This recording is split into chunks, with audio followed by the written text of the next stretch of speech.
வணக்கம். இது ஐபிசி தமிழின் இன்றைய மதிய செய்திகள். முதலில் தலைப்புச் செய்திகள். கோட்டபாயவின் நெருக்கமானவர்களுக்கு காத்திருக்கும் சிக்கல். பசிலுக்கு எதிரான ரகசிய நகர்வுகள் ஆரம்பம். விரைவில் சிக்கலாம்.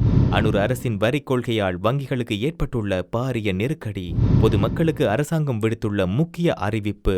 ஐக்கிய மக்கள் சக்தியின் கட்சி பதவியில் இருந்து விலகும் எரான் விக்ரமரத்ன. கனடாவின் முக்கிய பொறுப்புகளுக்கு நியமிக்கப்பட்ட 2 இலங்கை தமிழர்கள்.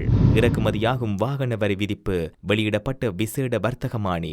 அமெரிக்க நிலைகள் எங்கள் காலடிக்குள். போருக்கு தயார் என அறிவித்த நாடு.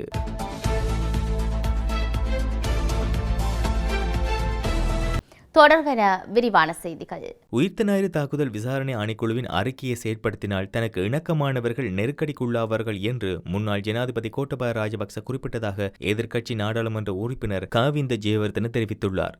ஊடகங்களுக்கு கருத்து தெரிவிக்கும் போதே அவர் இவ்வாறு குறிப்பிட்டுள்ளார். தொடர்ந்தும் அவர் தெரிவிக்கையில், உயிர்த்த ஞாயிறு தாக்குதல்கள் சம்பவம் இடம்பெற்று 5 ஆண்டுகள் நிறைவடைந்துள்ள நிலையிலும் இதுவரை நீதி கிடைக்கவில்லை. குண்டு தாக்குதலின் உண்மைத்தன்மை வெளிப்படுத்தப்படவில்லை. ஆட்சிக்கு வந்து 3 மாத காலத்தில் உண்மை சூத்திரதாரியை பகிரங்கப்படுத்துவதாக முன்னாள் ஜனாதிபதி கோட்டபாய ராஜபக்ஷ வாக்குறுதி அளித்தார். ஆனால் அவர் வழங்கிய வாக்குறுதியை நிறைவேற்றவில்லை. ஜனாதிபதி அனுரகுமார திசாநாயக்கவும் குண்டு தாக்குதல்கள் பற்றி பல்வேறு வாக்குறுதிகளை மக்களுக்கு வழங்கியுள்ளார். தனது ஆட்சியில் உண்மையை பகிரங்கப்படுத்தி குற்றவாளிகளுக்கு தண்டனை அளிப்பதாக குறிப்பிட்டுள்ளார். ஆகவே இந்த அரசாங்கத்திலாவது நீதி கிடைக்குமா என்பதை எதிர்பார்த்துள்ளோம். உயிர்த்த ஞாயிறு தாக்குதல்கள் தொடர்பில் ஜனாதிபதி விசாரணை ஆணைக்குழு மற்றும் நாடாளுமன்ற தெரிவுக்குழு ஆகியவற்றின் அறிக்கைகள் சமர்ப்பிக்கப்பட்டுள்ளன. இந்த அறிக்கையின் பரிந்துரைகளை முன்னாள் ஜனாதிபதி கோட்டபாய ராஜபக்ஷ மற்றும் ரணில் விக்ரமசிங்க ஆகியோர் செயற்படுத்தவில்லை. அறிக்கைகளின் பரிந்துரைகளை செயற்படுத்தினால் தனக்கு இணக்கமானவர்கள் நெருக்கடிக்குள்ளாவார்கள் என்று முன்னாள் ஜனாதிபதி கோட்டபாய ராஜபக்ச குறிப்பிட்டதாக தெரிவிக்கப்படுகின்றது. முன்னாள் ஜனாதிபதி ரணில் விக்ரமசிங்க பொருளாதார நெருக்கடிகளுக்கு தீர்வு காண்பதற்கு அவதானம் செலுத்தினாரே தவிர இந்த விடயத்தில் கரிசனை கொள்ளவில்லை. தற்போதைய ஜனாதிபதி அனுரகுமார திசாநாயக்காவிற்கு இந்த பிரச்சனைகள் எதுவும் கிடையாது. ஜனாதிபதி விசாரணை ஆணைக்குழு மற்றும் நாடாளுமன்ற தெரிவுக்குழுவின் அறிக்கை ஆகியவற்றின் பரிந்துரைகளை தாராளமாக நடைமுறைப்படுத்தலாம்.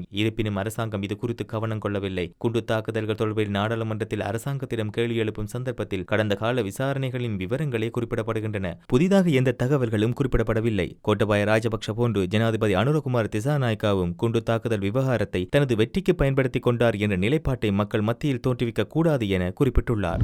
முன்னாள் அமைச்சர் பசில் ராஜபக்ச தொடர்பான விசாரணைகள் தற்போது மிகவும் ரகசியமான முறையில் தீவிரமாக முன்னெடுக்கப்பட்டு வருவதாக தெரிவிக்கப்படுகிறது. பசில் ராஜபக்சவின் சொத்துக்கள், அவற்றை முதலீடு செய்துள்ள இடங்கள், சேமிப்புகள், வீடு உள்ளிட்ட அசையா சொத்துக்கள் குறித்து குற்றப்புலனாய்வு பிரிவினர் மிக தீவிரமாக தகவல்களை சேகரிக்க தொடங்கியுள்ளதாக தகவல்கள் வெளியாகியுள்ளன. அதன் ஒரு கட்டமாக பசில் ராஜபக்சவுடன் கடந்த காலங்களில் நெருக்கமாக செயற்பட்ட வர்த்தகத்துறையினர், முக்கிய அதிகாரிகள் போன்றோரிடம் அண்மை காலமாக விசாரணைகள் மேற்கொள்ளப்பட்டு வாக்குமூலங்கள் பெறப்பட்டுள்ளன. இந்த நிலையில் சர்வதேச பிடியாணை பெறக்கூடிய வகையில் மிக விரைவில் பசில் ராஜபக்சவுக்கு எதிராக நீதிமன்றத்தில் வழக்கொன்றை தொடுப்பதற்கான ஆவணங்கள் சேகரிக்கப்பட்டுள்ளதாக தெரிவிக்கப்படுகிறது. அண்மையில் சட்டமா அதிபருடனான சந்திப்பின் போது ஜனாதிபதி அனுரகுமார திசாநாயக்க இந்த விடயம் குறித்து முக்கியமாக கேட்டறிந்து கொண்டதாகவும் தகவல்கள் தெரிவிக்கின்றன. இதற்கிடையில் எந்த ஒரு விசாரணைக்காகவும் இலங்கைக்கு தான் வரப்போவதில்லை என்று பசில் ராஜபக்ச தனக்கு நெருக்கமானவர்களிடம் தெரிவித்துள்ளதாகவும் அறிய முடிகிறது.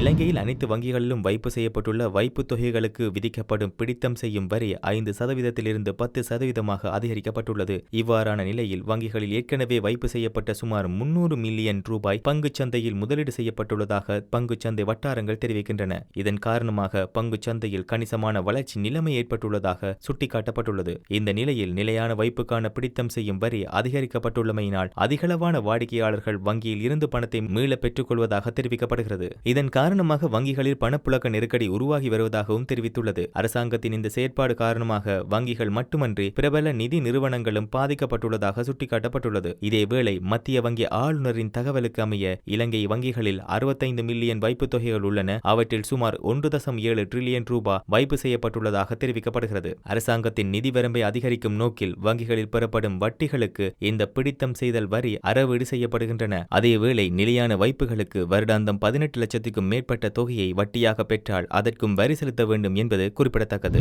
செயற்கை நுண்ணறிவு குறித்த தேசிய கொள்கையை உருவாக்குவதற்காக பொதுமக்களின் கருத்துக்களை பெறுவதற்கு அரசாங்கம் தீர்மானித்துள்ளது. இந்த அறிவிப்பை டிஜிட்டல் பொருளாதார பிரதி அமைச்சர் இரங்க வீரரத்ன அறிவித்துள்ளார். இது தொடர்பில் அவர் மேலும் தெரிவிக்கையில், செயற்கை நுண்ணறிவு தொடர்பில் தேசிய கொள்கையை உருவாக்குவதற்காக அரசாங்கம் நடவடிக்கைகளை முன்னெடுத்துள்ளது. இந்த தேசிய கொள்கையை உருவாக்குவதற்காக பொதுமக்களின் கருத்துக்களை பெற்றுக் கொண்டதன் பின்னர் குறித்த தேசிய கொள்கையை உருவாக்கும் பணியில் ஈடுபட்டுள்ள குழுவானது அவற்றை ஆராய்ந்து இறுதி வரைவினை தயாரிக்க உள்ளது. இதற்கான மக்களின் கருத்துக்களை பெற்றுக் கொள்வதற்காக மார்ச் மாதம் 14ஆம் தேதி வரையில் கால அவகாசம் அளிக்கப்பட்டுள்ளது. குறித்த நடவடிக்கையை முன்னெடுப்பதன் ஊடாக நுண்ணறிவு மேம்பாடு மற்றும் டிஜிட்டல் பொருளாதாரத்தில் அதன் ஈடுபாடு மற்றும் எதிர்காலத்தில் முன்னோக்கி பயணிப்பதற்காக நாட்டின் அர்ப்பணிப்பு மிக்க உறுதிப்பாட்டை வெளிப்படுத்துவதே நோக்கமாக உள்ளது என்று கூறியுள்ளார். ஐக்கிய மக்கள் சக்தியின் மொரட்டுவை தொகுதி அமைப்பாளர் பதவியில் இருந்து எரான் விக்ரமரத்ன விலகியுள்ளதாக அறிய கிடைத்துள்ளது. ஐக்கிய மக்கள் சக்திக்குள் அண்மை காலமாக கட்சியின் தலைவர் சஜித் பிரேமதாசவுக்கு எதிரான மனோநிலை அதிகரித்து வருகிறது. கட்சியின் மூத்த தலைவர்கள் பலரும் அதிருப்தியுற்றுள்ள நிலையில் மேலும் சிலர் சஜித் பிரேமதாசவின் தலைமைத்துவத்திற்கு எதிர்ப்பு தெரிவிக்கவும் தொடங்கியுள்ளனர். இன்னும் சிலர் கட்சியின் செயல்பாடுகளில் இருந்து ஒதுங்கியிருக்க தலைப்பட்டுள்ளனர். அந்த வகையில் முன்னாள் நிதி ராஜாங்க அமைச்சரும் ஐக்கிய மக்கள் சக்தியின் முன்னாள் நாடாளுமன்ற உறுப்பினருமான எரன் விக்ரமரத்ன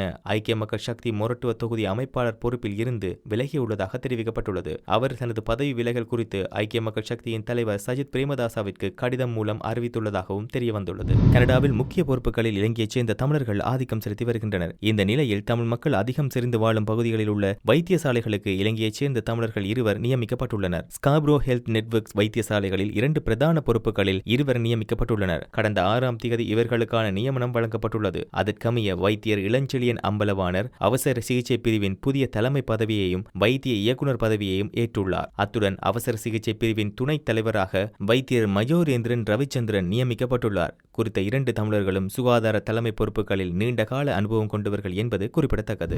பிப்ரவரி மாதம் முதல் இறக்குமதி செய்யப்படும் வாகனங்களுக்கான இறக்குமதி வரி சதவீதத்தை அரசாங்கம் விசேட வர்த்தகமானி அறிவித்தல் ஊடாக வெளியிட்டுள்ளது. நிதி அமைச்சர் என்ற வகையில் ஜனாதிபதி அனுரகுமார திசாநாயக்கவினால் வெளியிடப்பட்டுள்ள இந்த வர்த்தகமானி இன்று முதல் நடைமுறைக்கு வரும் வகையில் வெளியிடப்பட்டுள்ளது. அதன்படி உற்பத்தி செய்யப்பட்ட நாளிலிருந்து 10 ஆண்டுகளுக்கு மேற்படாத வாகனங்களுக்கு 200% மற்றும் 300% வரிகள் அதிகரிக்கப்பட்டுள்ளன.